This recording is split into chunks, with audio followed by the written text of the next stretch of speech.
La Paz y La Chona. Hello, this is your discussion on Tony. I'm with Montse, Vivían, Abigail, and Jose, and with Melvin, and this is our podcast, Tacos, Tacos, Tacos. Today, we will talk about how many taco places are in LA. Some of you may be wondering why we chose to talk about this. We chose this because we wanted to find out what makes a taco place authentic. The group also wanted to inform people why it's important to us, but also to the communities. What do tacos mean to you? Well, I think tacos are important to me because I grew up with them, but also they're found in my community everywhere. There's so many taco places. They're all different in their own way, but they're also similar in their own way. It makes you wonder like what makes a taco place authentic. And it's also important to my team because even though we all share different values on what makes a taco place authentic and which ones are the best, we all have a similar like just opinion on well, we're all united by tacos. We love to eat them. So if we can find the reason to like why they're authentic or what makes them authentic, I think it comes to a conclusion of again what makes taco places authentic and why there's so many taco places in LA. What about you, Monse? If we find what makes a taco place authentic and why there are so many taco places, we can learn to understand why tacos are so important in national identity and how each place affects the way people feel about their culture. This is vital to study because it can show us why so many other cultures make tacos places. For example, many taco places are like street tacos, taco trucks, or restaurants like Jack in the Box, Del Taco, and King Taco, or even Taco Bell. There are different versions of what Hispanic people enjoy. This is able to enhance the way that we contribute and make a difference in society. The only way to actually appreciate this would be to truly know the history and story behind this to respect everyone. First introduction to some words you might not have heard before. First one is cultural appropriation. This means the adoption of element of a minority or marginalized culture by members of a dominant culture. The next word is commoditize. It means the process of transforming something such as an intrinsic value, an idea, or a service, a person into a commercial product that can be bought and sold in a marketplace. The cultural phenomenon is in hand is Taco Tuesday. This is started as a business promotion of Mexican cuisine, tacos. It would commercialize and commodify Mexican culture without honoring its roots. What do you think about this? I think it's kind of weird, profiting off someone's culture without giving credit where it's due. But why are tacos even considered a cultural phenomenon? Well, technically, tacos are considered a cultural phenomenon because on Taco Tuesday, this was the day where it was promoted for businesses that people could come and eat. So basically, it was just like any type of market, just for like based on people's culture. They use Tuesday as the day because it's just a slow day and no one really likes to do anything, right? But why would this affect American culture and society if it's not their culture? It affects the American culture because it turns the slowest day into a lively day filled with socialization. By using Mexican cuisine, they made it accessible and exciting so that people would be interested in eating this food, which also affected the perception of American identity. How did this affect their identity? It doesn't make sense. It affects their identity because it shows the evolution of American identity. It became the pop for cultural appreciation, reinforcing the belief that American embrace diversity, but there is still an issue with this phenomenon. What's the issue? Well, it's the fact that this phenomenon showcases the tension within American culture. They make a profit out of immigration traditions and culture. These profits blur the line between cultural appreciation and appropriation. Because of this, the result of this phenomenon is stores and restaurants having discounted tacos, mainly on Tuesday. Well, it's the fact that this phenomenon showcases the tension within American culture. They make a profit out of immigration traditions. These profits blur the line between cultural appreciation and appropriation. Because of this, there is all this phenomenon in stores and restaurants having discounted tacos, mainly on Tuesday, but hey, I'll eat them on any day. What about you guys? Me too. I'll eat them like dinner, breakfast, lunch, whenever. I feel like, especially tacos de asada. Oh my god, bro. Del pastor también. Oof. Like I don't know. It's just tacos them themselves. Like it could be a day, night. 3 in the morning, 3 in the afternoon. Like I'll eat them any day. Honestly, yeah. After any party, after any showcase, some tacos sound real good at night. Yeah, I think I grew up with like eating tacos like ever since I was a little kid. Like and yeah, so I love tacos too. Like any kind like Mom said, la del pastor is like they're really good. But like some of my favorite like that people like underrate a lot son de buche. Like those are really good, bro. Like sometimes people just sleep on them, bro. They're really good. De buche, Yeah, de buche, yeah, really? bro. They're so good. No, bro. I'm telling you, de lengua, tacos de lengua are one of the best tacos ever. I feel like, especially with some good salsa verde, I think that's the best salsa they could have. I think asada is better. It might be like a little common, but like it's still good. I mean, I want to hate on it. I feel like Like, that one's like the top one. I think some, if you're going back to the roots, the classics, I think asada is one of the best up there. Yeah. Yeah, it's just I also grew up with them eating them like after parties, during parties, anywhere, any occasion. They have tacos, funerals, everywhere. They're just tacos, tacos, tacos. But yeah, Well, I don't know about funerals, but yeah, tacos are really good food for any occasion, I yeah, guess. it just lightens the mood. Yeah, I think it's a very good comfort food too. There's not really a place where like, no, I don't want tacos. It's just like a good food in general. Speaking about tacos, we haven't talked about tacos dorados. I think as a like a morning meal, I think they're one of the best meals you could have. Loving, do you love tacos that much? Just be honest, like 1 to 10. I would say a solid 10, solid Solid 10. 10, Why not 100? more than 100. It's like it's better than everything. I say like having a nice plate of tacos and a nice like bottle of Coke go next to it. I think that's one of the best combinations you can have. I feel like agua fresca is much better. But like, what drink is the best to have with tacos? Oh, so I think one of the best compliments to tacos are probably jarritos, just because there's like so much flavors and like anywhere you go, like to a taquero place anywhere, they're selling jarritos, and for the main reason is that they're really delicious with tacos. Like some of the best jarritos flavors, I think are like la de piña, like like the fruit punch ones, like those ones are really good. Those flavors are really good, and I think they complement like tacos really well.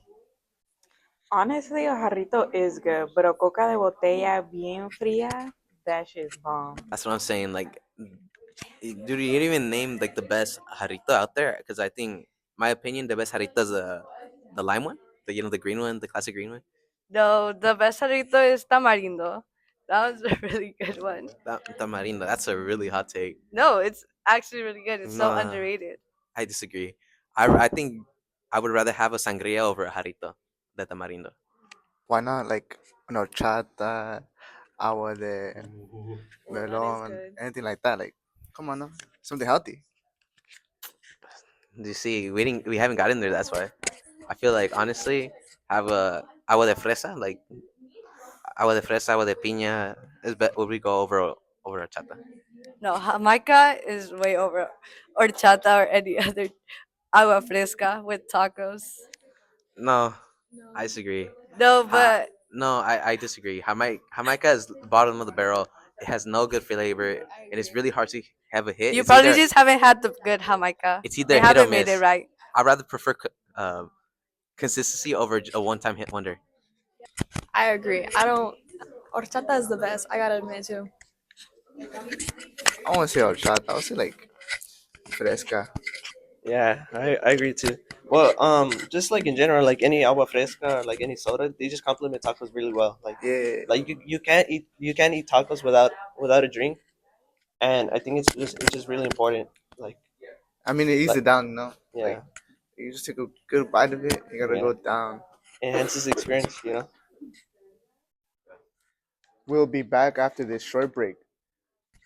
Oh my god, I'm so thirsty. Are you thirsty, bro? Yes. Well, this podcast is sponsored by Jarritos a Drink. With the World Cup going on, if you buy $5 of Jarritos, you're gonna get $20 off your next World Cup purchase. So $20? $20. Oh my god, it's such a steal. Such a steal. You know that you know that jersey you always wanted? Well, now you Yes. can get it $20 off. $20 off? If you only purchase $5 in Jaritos rewards. One of the best compliments for tacos. Jaritos flavors include mandarin, lime, fruit punch, pineapple, mango, strawberry. Welcome back to Taco Taco Taco. All right, Melvin, what do you want to discuss about? Moving on from the discussion of phenomenons, I would like to talk about some current events going on. Right now, as most of us can see, we are 2 days away from the World Cup, and I think this is a really important time to reflect and think about how our like an identity has been forming around tacos. Obviously, tacos aren't exclusive to one group of people. Like obviously, anyone could eat them, anyone could enjoy them. But I feel right now, since the World Cup's happening, and a lot of people are embellishing and they're it's called Mexican Pride. I think it's really important to talk about how it the national identity behind it and what is building behind tacos is really important and see how it's influenced. Jose? Yeah, so like as you said, the World Cup is gonna happen in 2 days. I think it's very important that we embody like some of our cultural foods such as tacos, because like especially like with with the first game going on being Mexico, it's gonna serve as like a like tacos serve as like a crucial moral boost for the national team and like our fans, and for like especially many who are gonna travel to Los Angeles this year for the World Cup. Hmm. They're gonna really they're really gonna learn about Mexican culture and the cuisine. I see. I see. I Yeah. see. And where do these events take place? So they actually take place every 4 years. So like such as last year, it took place in Qatar, but this year it's gonna take place in Mexico, U.S. and in Canada.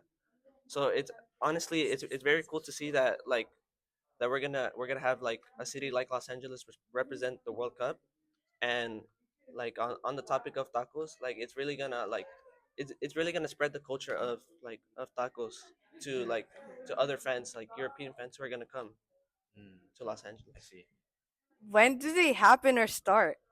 So the World Cup and the Olympics happen every 4 years at their respective time. But why do these sports even happen? So these events happen in order to like to crown a champion like for the like respective category, and they embody like a lot of national pride, just like how tacos like embody like your like national cuisine, and it really helps gain exposure for like not only like athletes and stuff, but for like for cultural foods, and we're gonna see that this year for the World Cup in Los Angeles for tacos. How does this affect society? This affects society because it like allows people to grow a national identity over something like in common with people everyone in the from that one country, right? It allows the World Cup allows people from a country to be all united to support their team, right? It allows them to see, right, their representatives the best of their country, and allows them to play the right. It's not only the host nation who is like part of this, right? It's not only the people in that country, right? It's everyone across the world, everyone who is allowed to participate. All are united in its people, right? We see this in LA, right, where it's the most one of the most diverse cities in the whole United States, right? Where there's Mexican, blacks, Asians, right? There's every single whites, whatever, right? There's every single race you could find in the world. There's probably one person here in LA, right? And we see it, right? Not everyone from LA supports the United States in the World Cup or in the Olympics, right? In the world stage, they rather support their home nation. Like for example, here in LA, where there's predominantly a lot of Mexicans, what are the team that is most supported? Mexico, right? In this like the world stage allows people, and it allows this natural phenomenon to like allows them to affect, right? Allows them to create an identity that is not only the like American, but also whatever they are from. Especially like right now, where the World Cup's about to happen, it allows them to be like, yeah, I'm gonna support my nation. So like I'm wondering, based on what you said, how does it affect the perception of American identity? This affects the perception of American identity because it starts like right. It allows Americans to see that we are not one nation. We are a combination of different nations. We are come together, right? We're not one people. We're not just American. We are everything, right? Right here in the United States, you're not. You could say you're American, right? But most people will always question, what are you really from, right? That's what people ask, and I get it. Some people might take it as like disrespectful. Some people might take it as like maybe racist, but for the most part, I think it shouldn't be racist, right? it shouldn't be like, oh yeah, they're trying to offend me. It should be where you're really from. Shouldn't be, oh, that racist term. It should really be like, who are you really, like, especially talking about these phenomena like that are brought by tacos. When someone asks me where are you really from, I don't take it as racist, right? I don't take it as like, oh, they're attacking me. I take them, they're interested in my culture, right? They want to know who I am. They want to know the true thing, right? And I think especially for like tacos, where it's like a symbol of Mexican culture, it should be the same thing, right? People should learn how to appreciate and know the culture and know how they affect us, right? They affect us, especially during these times where there's a lot of like immigrant persecution. Like, it allows people to be like, yeah, I'm Mexican and I'm proud of that, right? Well, what is the underlying issue that the phenomenon presents about American culture and identity? So the underlying issue of this phenomenon is, as we see, like the rise of different taco businesses all over, like all over Los Angeles. It creates like a division between like people who understand cultural appropriation and cultural appreciation for different taco businesses. As many like taco businesses, like they open up these taco places, and not truly understand the culture behind it, and rather use it as like a business and cultural exploitation, which honestly makes this issue kind of sad, because there are many like businesses who truly like honor the culture of Mexico and honor like the cuisine, but like there's different other taco businesses that don't, and those are the ones that mainly gain the popularity by Americans and different people. Like, many people see it as like as a food trend, rather than something that's like supposed to be like some like special, and like that represents someone's culture, heritage, and like history. Yeah. I know. I see that. I see that most like places obviously would rather focus on money and focus on actually making it a business. But I think like restaurants like the Guelaguetza, obviously like they obviously don't focus on just tacos. They focus on mainly like Oaxacan food. But I feel there's like we see that, and we see that they're more focused on preserving the culture, allowing people to understand it, right, than actually making money. And I think that's one of the biggest part of this is like not everyone is interested in just making money. Obviously, they're your business. You have to make money somehow, right? But allowing people to understand the culture is the biggest thing, especially during these tough times where there's like, it's like a danger if you're illegal, right? It's a danger to have a taste of home, because it's like you're gonna get deported, unfortunately. Yeah, but there's something that also focuses on like these tacos. Like most in LA, they would mostly just do stereotypes. If not that, they would just appropriate it, like the American culture, which it just explodes on others, and like it just keeps going in circles and also going a cycle, which continues not to take on like people's time to eat the tacos and enjoy it and learn why they started it off, but they just don't understand the history, like why they started it. Was it because they wanted it to make money or to show everybody what their culture's been giving them? And like the tacos, you want to enjoy what the meaning of it, and like every taste or bite is like a managed, like, how do I say this? It's just unbelievable. Like it's like the greatest tacos. Like tacos are like the best, and like I'd rather let everybody know that it's not just like food. It also has a story behind it. Well, what is the result of this phenomenon? I feel like because of the result of this, of the rise of taco places in LA, it's just led to the rise of popularity and money for taco businesses. And I feel like this is an issue because most of these taco places are owned by white people, and it really does appropriate our culture, and it kind of feels like they're just using our culture just to make a profit for them, even though most of the time, yeah, there's just so many like Taco Bell, Del Taco, they're just like they just want to make a profit off of it. Yeah, and like you said, one of the main reasons that many taco places are open in LA is because of like for monetary gain, and some people take it as like as an advantage, but not all places, like Melvin said, like do take it as an advantage, and I truly want to honor the culture. So it honestly just creates a division between taco places who truly honor the culture, and those who want to use it for monetary gain. Yeah, and also like we're in LA, right? It's like fully full filled with Mexican pride and culture, right? Like you go down Atlantic, up Atlantic, up down the streets, like any street, and you'll probably find a taco stand nearby. And it's not only just like a business people, like multimillionaire business people running these places. These are people who wake up and walk next to you, right? These are people who are just working as hard as they can, working on something they are passionate about and like, and it allows them to actually continue and work, right, by while providing for the family, right? As like part of the Mexican culture, I feel it's we aren't just people making a living. We are hardworking people who truly understand that meaning, right? Who truly understand what it means to actually work and try their best at everything they do, right? I feel like that's why there's so many taco places here. They just want to make a living and they want to spread their culture. Yeah. And sometimes what I see is like a lot of people would like there's not just one culture. There's like cultures like different or like around the world, which becomes one united culture that everybody can enjoy. And like maybe not everybody likes it, but everybody would enjoy different types of culture.